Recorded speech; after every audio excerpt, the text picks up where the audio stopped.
you have a really big overgrown old lilac tree, let me show you how to prune it. I pruned one at my client's this week. You can wait until all these flowers have opened and you have enjoyed them. Once the flowers turn brown and die back, then you've got 2 to 3 weeks to do your pruning.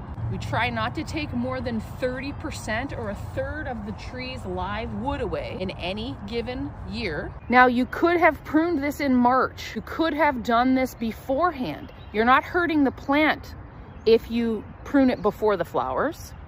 But what you're doing is every stem you cut off, you're going to be removing those flowers. So just be aware. What I did at my clients was we went in before the flowers, took some of these old unhealthy stems, but we left everything else, which means all those other stems are still loaded with flowers. Older, thicker stems like these two in the front have wounds on them, like the bottom right, and they are also more susceptible to disease, and they don't flower as much as younger stems. I'm using a 6-inch battery-operated chainsaw. I take the branch off in pieces to eliminate the weight, so it's safer when I'm working down low on a bigger branch. So we just want to make a cut as low as we can on a slight angle, so any water that runs is not going to sit flat and rot.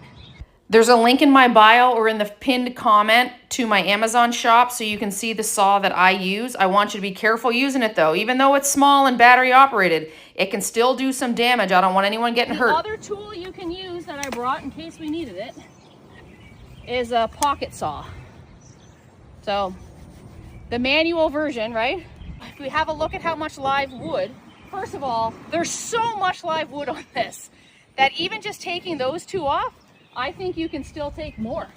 I would take this old one out too. You could wait for the flowers if you want, but since we're leaving so much and this is so big, while I'm here, we might as well do it. So we've only taken about 10 to 15% off. So we're taking another big stem. We take it down in pieces to get the weight off while we're working on it. What we want to do is these young thin stems, everyone complains about suckers on a lilac. We want to use them to our advantage.